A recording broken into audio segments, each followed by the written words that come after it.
Hi everybody, this is Austin Hoggett here to give another OpenStax Intermediate Algebra lecture. Today we'll be talking about complex numbers. We'll talk about where they are derived from and their connection to the square roots. We'll also talk about how to add and subtract complex numbers, as well as the other operations multiplication and division, and simplifying different powers of the imaginary unit I. So let's get started. The evaluation of a square root has been consistent with our connection to the exponent. Typically, we talk about how to find the square root by asking questions like, if I want to find the square root of 15, well, what value can I raise to the second power to get back what's under the radical? And that will typically give us our solution. In some cases, this is possible by rearranging the expression underneath the radical in terms of an exponent or using the product rule. And in some cases, we said that, this doesn't really have a solution. In other words, finding the square root of 16, we could use this definition because it's 4 that we raise to the second power to get back what's under the radical. However, the same question can't be answered when using square root of negative 16. So how do we find these solutions? The square root of a negative number can be found. It will result, though, in what's called an imaginary value.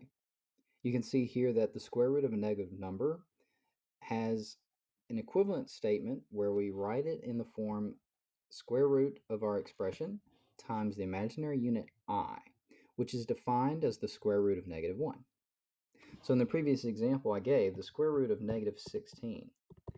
We can't find the answer using our typical solution, but we can remove the imaginary portion and multiply it by the square root of now the positive version, square root of 16. So in rearranging the expression in this way, what we're actually using is the product rule. In other words, the square root of a negative number can be sort of rewritten using a product of two terms, negative 1 and the positive version of our original expression. Using the product rule allows me to then split these factors into their own roots. And since the square root of negative 1 is defined as I, we end up with I square root of 16 as the equivalent statement that we want to use. Ultimately, we perform the product rule or the definition of our square root to simplify this further to get to a solution of 4I. So on occasion, we'll end up with these types of expressions when solving some type of quadratic equation, or perhaps when we're trying to work with complex numbers. So let's look at a few examples where we're asked to find just the root of a negative value.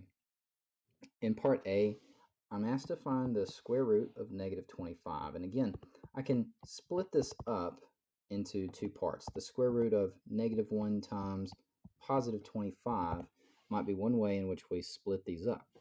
Again, so that we can remove the imaginary portion and use our other procedures for finding the root. Square root of negative 1 is, of course, the imaginary unit I. Square root of 25 is 5. So we get a solution here of 5I, which actually answers the original question we might have posed, which is, what is it that we raise to the second power to get back what's under the radical? For part B, there's not much simplifying to do since the square root of negative 7 can have the imaginary unit removed. We can pull an I out from underneath the radical, but 7 as a square root doesn't really simplify using any of our square properties or exponent rules or anything like that. It's a prime number value, and so square root of 7 is just an irrational number. So square root of 7 times I is our solution. For part C, we can again split this up into negative 1 times square root 12 and continue by splitting the square root of 12 into two parts, the perfect square factor and non-perfect square factors that you see here.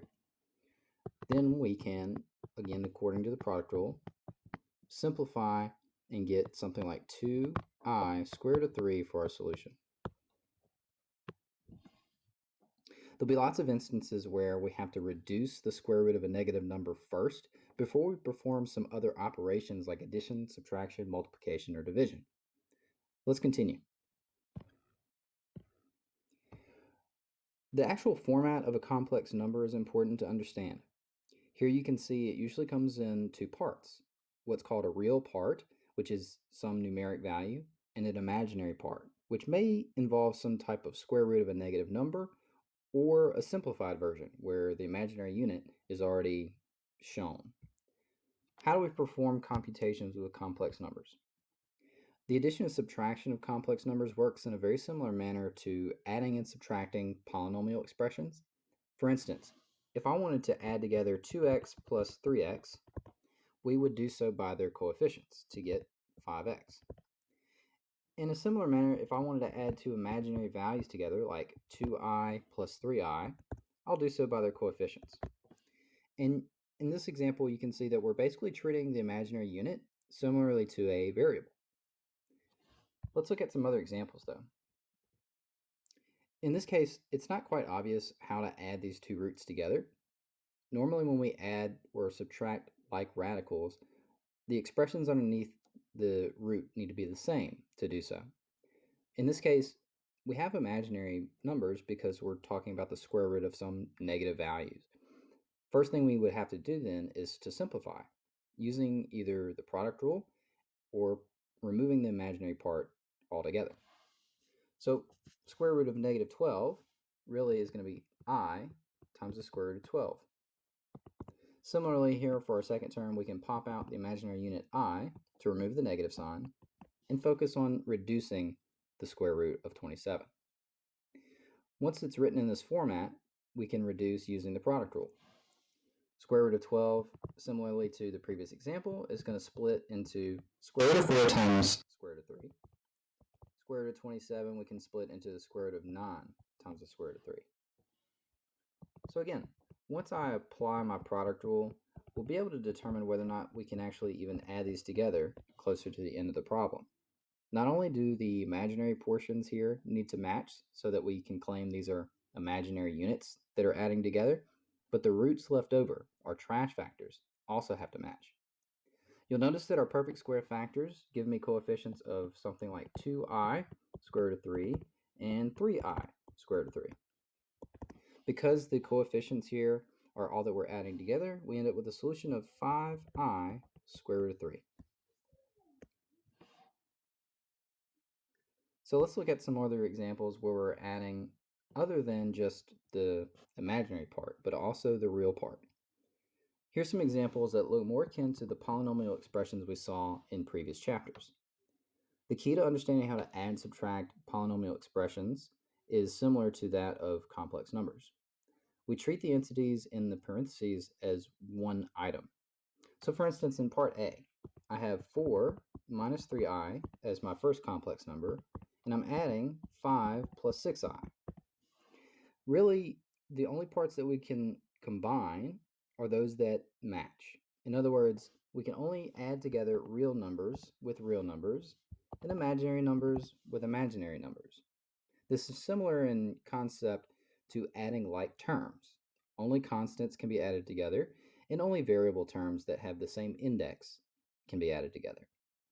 In doing so, for our case here, we can think about this problem without the parentheticals. By simply identifying those terms that are like terms, we combine to get something like 9 plus 3i for the solution. In part B, we outline what exactly is important about using our parentheses in problems such as this. What's critical in cases where we have subtraction, let's say, is that we have to change the sign of all the terms in the second parenthetical. Our first terms remain the same, 2 minus 5i. Because of the subtraction sign here, though, we end up with something like minus 5 plus 2i when changing the signs of the terms in the second parentheses. Our real parts, therefore, are going to combine to give me 2 minus 5, or negative 3, and our imaginary parts are going to combine to give me minus 3i for our solution here. So Be cautious in instances where we have to subtract complex numbers.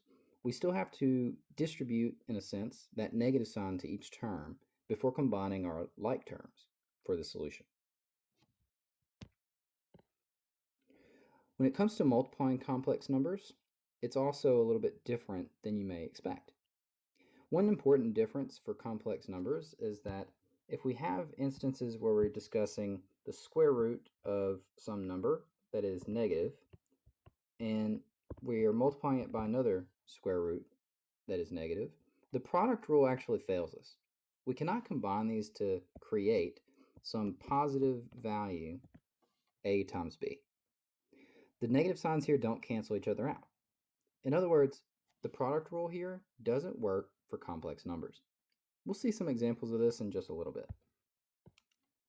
For now, let's look at an example that's more familiar. Here we have a distribution problem in the form a times b minus c. We would take and distribute the term on the outside of the parenthetical times each of the terms on the inside. So in this example, we end up with something like 2i times 7 plus 2i times negative 5i.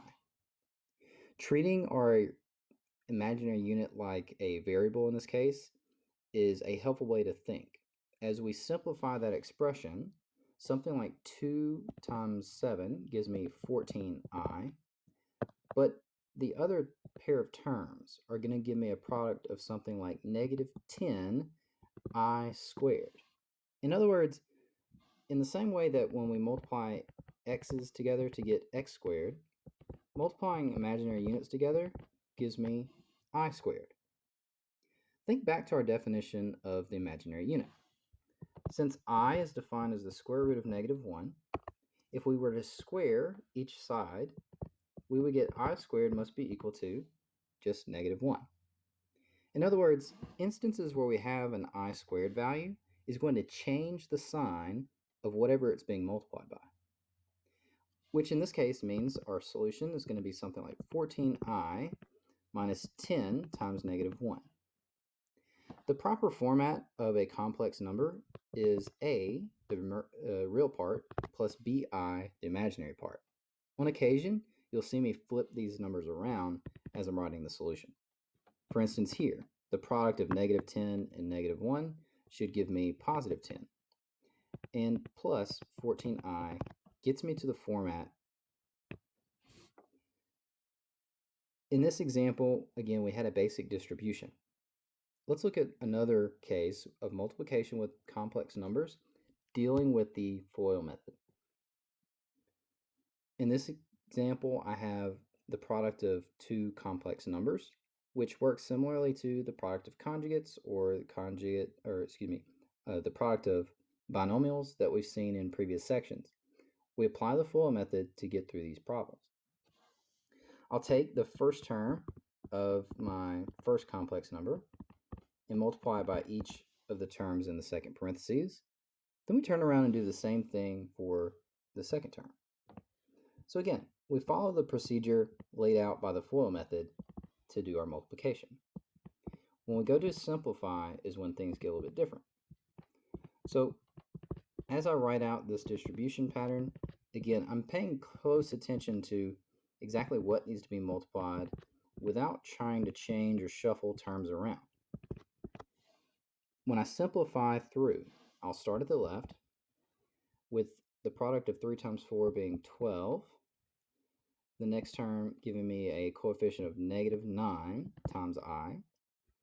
The one after that gives me plus 8i. And then lastly, we end up here with our last term, which I'll stop for a moment to mention that will produce a coefficient that is negative and a variable, or rather imaginary unit, that is duplicated. I times I again creates this I squared term. As is the case in most examples when we use the FOIL method, you'll find that the middle two terms are capable of being added together. In other words, they produce like terms. Similarly to before, our I squared term is going to change the sign of the last value here to being positive. with our two middle coefficients being combined to give me minus 1i. I end up with a solution here finally of 12 plus 6 being 18 minus 1i. So again, it's pretty common when we use the FOIL method that our two middle terms will be combined as like terms eventually. It's really also common for whatever the last expression here is to duplicate some I value such that it creates a term that changes signs. So it's important to remember the definition of I being the square root of negative 1, so that when we raise it to different powers, we're able to simplify. Let's look at another example. In this case, we take a look at what I mentioned earlier as a product rule problem that we would normally think of as being done by multiplying the two square roots together and putting them under the same radical. But again, the product rule does not apply in cases where we're talking about imaginary values. In other words, I can't multiply the square root of 36, the square root of negative 36 times the square root of negative 4 to get a solution of the square root of 144. In this case, the product rule fails us and we have to do something else. So to start, we can simplify each of these roots by removing the imaginary portion. Square root of negative 36 is the same as I times the square root of positive 36. Square root of negative 4 is the same as I times the square root of positive 4. Notice that we'll produce an I squared expression here as we do the multiplication. Since each of these are perfect squares, we can reduce further to get something like 6i times 2i. Multiplying further, the coefficients here give me 12i squared, where I squared is equal to negative 1, changing the sign of our solution, giving me negative 12 for the answer. We can imagine a case where these types of negative square roots are combined with some type of binomial to create a more complicated scenario. In instances where we have to multiply negative square roots together, though, remember to simplify first by removing the imaginary value and then following the product rule to complete the job. We can also talk about instances where we use binomial multiplication. So in this example, we have a similar setup where there are imaginary values at play. We first need to simplify before following that FOIL method pattern. We can reduce, in this case, something like the square root of negative 12 to being I square root of positive 12. Similarly, we can remove the imaginary value for the square root of negative 27 to create I times the square root of positive 27. I might even further suggest simplifying the roots, square root 12 and square root 27, before we ever do our multiplication. In this case, we can find that I square root of 12 reduces to something like square root of 4 times the square root of 3, or 2i square root of 3. Similarly, my other square root 27 could be broken up into square root of 9 times the square root of 3, leaving me with something like 3i square root of 3 for the simplified version. This is what we'll use to actually perform our computation with. So now that we've simplified the problem as it's presented to us as much as possible, we can perform the computation following the FOIL method pattern. Take your first terms, multiply them together, our outer terms, the inner two, and the last. Again, I'm going to write this distribution out pretty explicitly so I can follow everything that's going to happen in terms of the multiplication.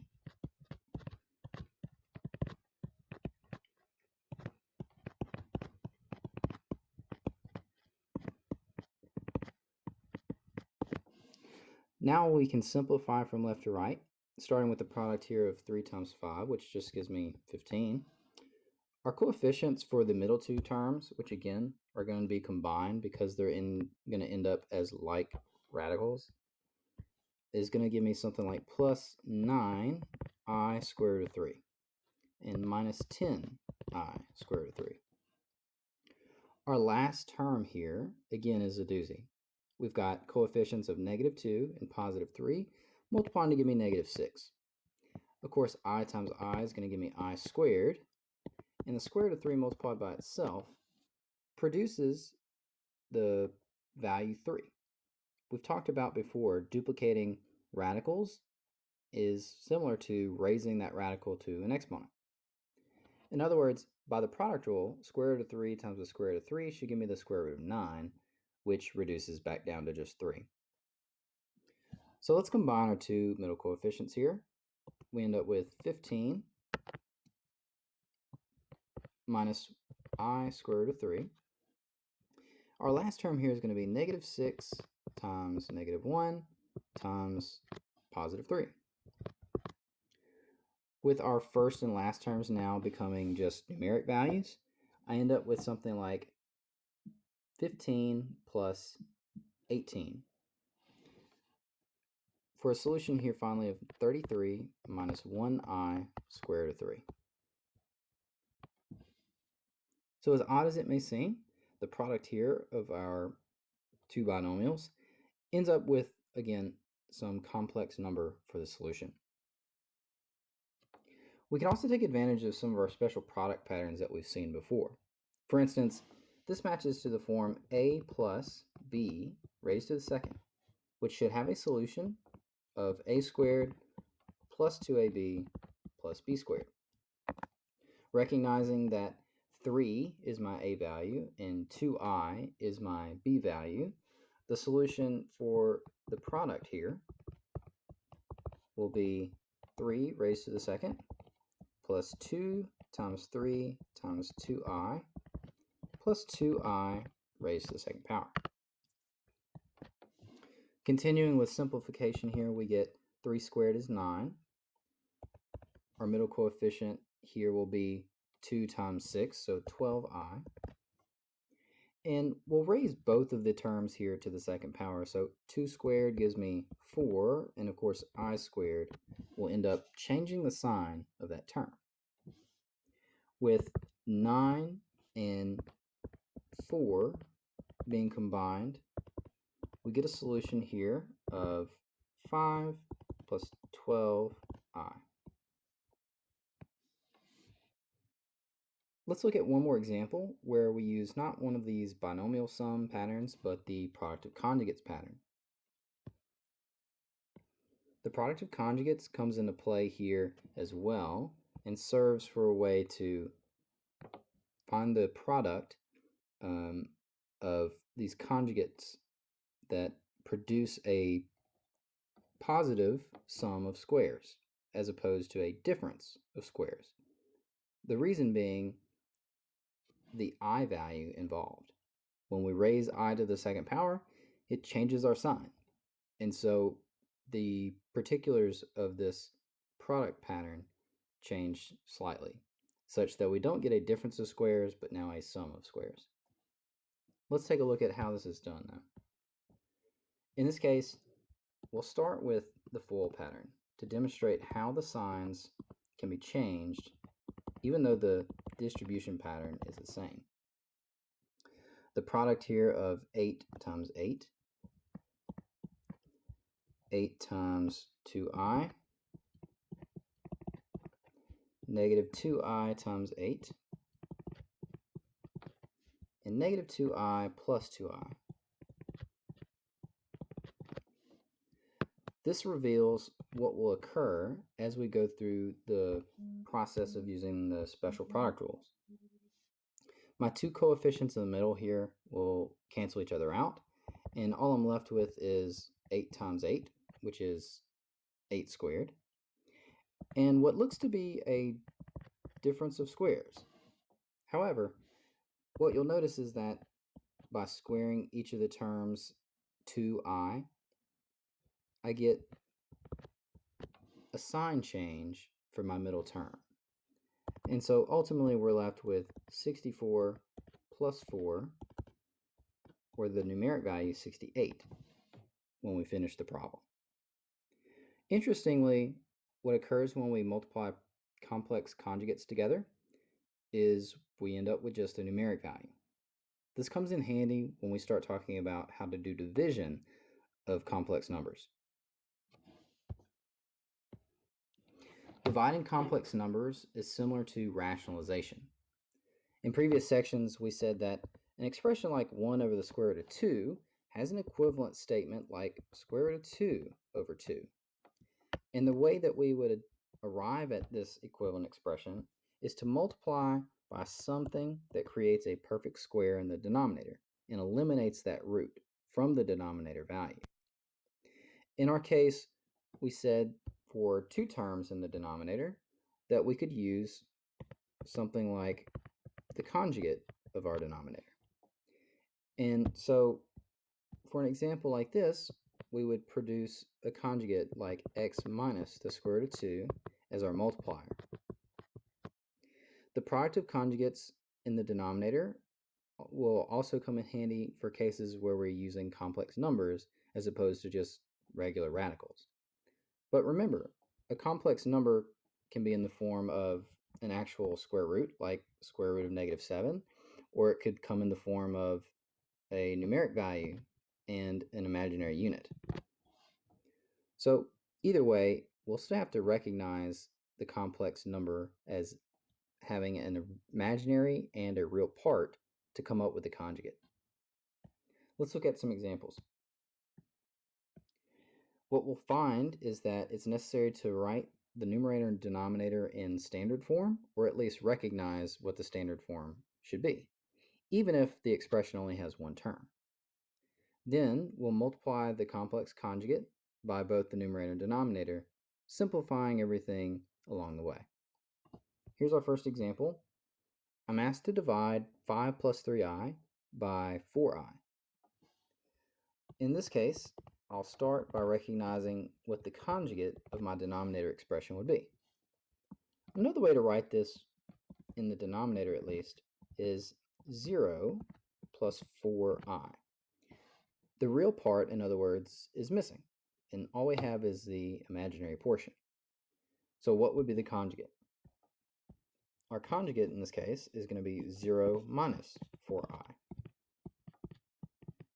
To write that a bit more succinctly, though, we could also just multiply by -4i.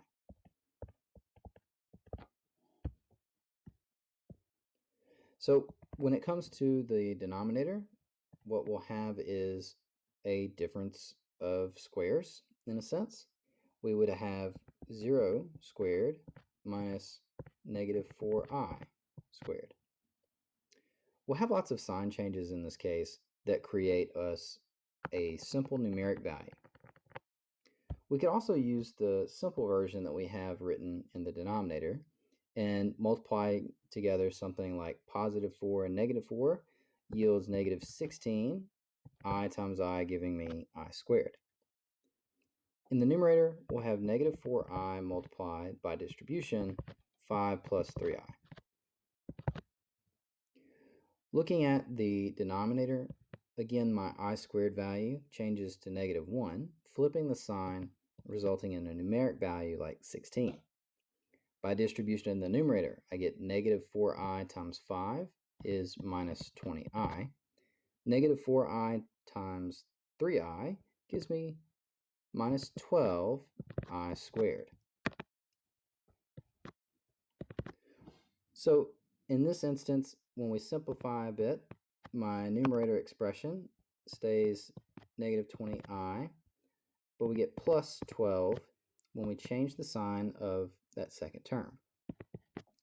It's not quite solved yet because we have not quite put it into the form that we are required. Again, our complex numbers should come in the form a plus bi. However, we're in a format that looks akin to a fraction. Some fractions in this form can be split by taking each term in the numerator and dividing each by the denominator expression. In our case here, what that means is that we can take -20i and divide by 16, and 12 divide by 16. This will make our expression match much more closely to what's desired, the complex form that you see here. These are my real numbers, so we should probably put those first. To simplify 12 and 16, we find common factor here of 4. In that case, I get something like 3/4 for my reduced expression. For my imaginary portion, the coefficient here, negative 20 over 16, can be reduced. These have a common factor of 4 as well. And removing that leaves me with something like negative 5/4 I for the solution. Now I have my real and imaginary parts placed in the correct order, matching to the standard form. If I have a single term in my division problem, such as you see here, again, we'll create a product of conjugates that can be written rather simply by just using the imaginary part, since there is no real part really available. Let's look at a case where I have both terms, the real and imaginary part. I'm asked again to rewrite the answer in standard form. So we'll start by seeing what our conjugate should be. Our denominator is given as 5 plus 2i, which means the conjugate should be 5 minus 2i.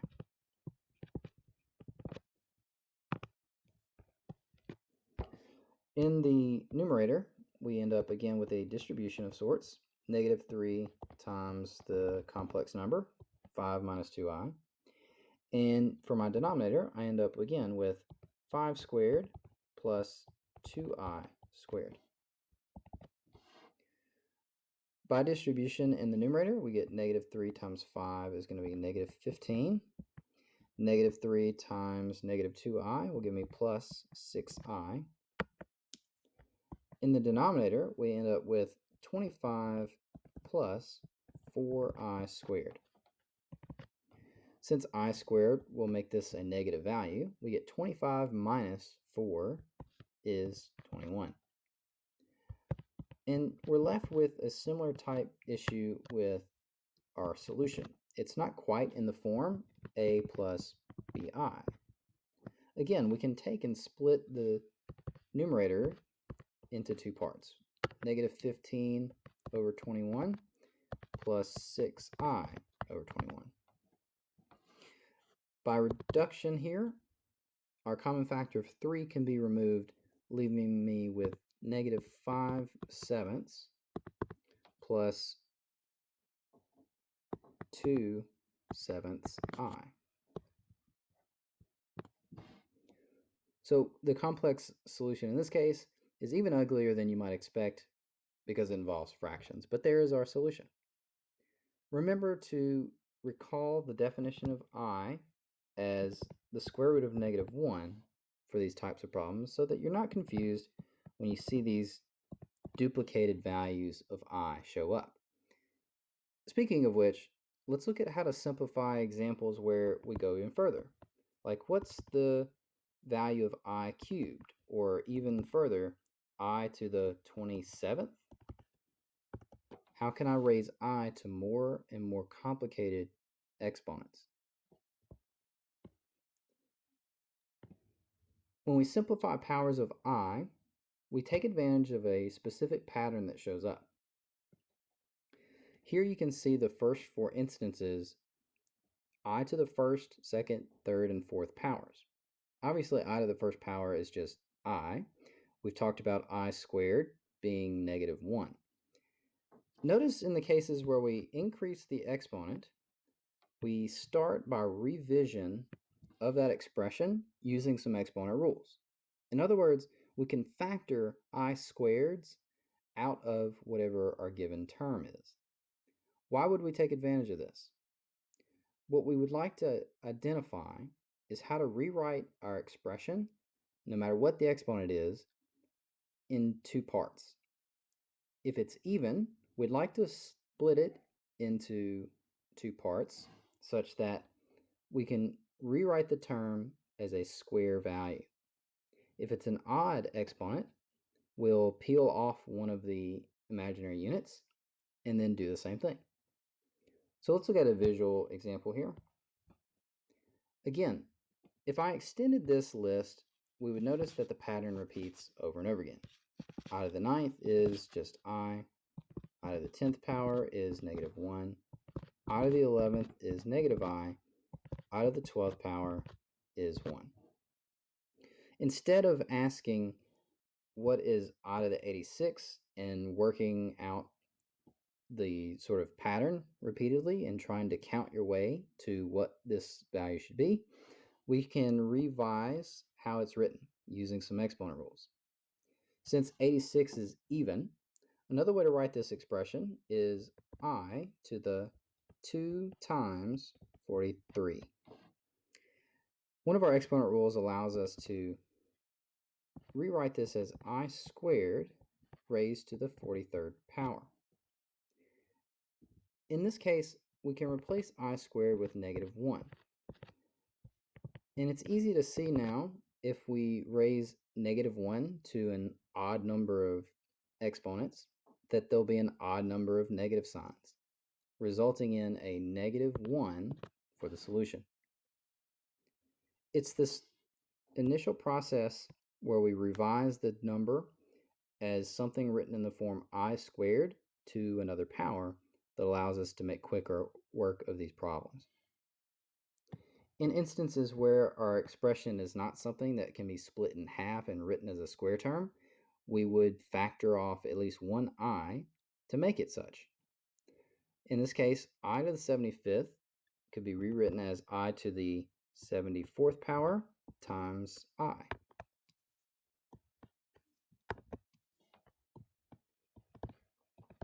Where I to the 74th can be written as I squared raised to the 37th power. Just like before, since I squared is negative 1, we can identify the solution fairly quickly here. Since negative 1 raised to an odd exponent will result in another negative value, our solution should be negative 1 times I, or just negative I. There'll only ever be 4 solutions for an expression like I to some integer value, but we can identify the solution quite easily through this revision process.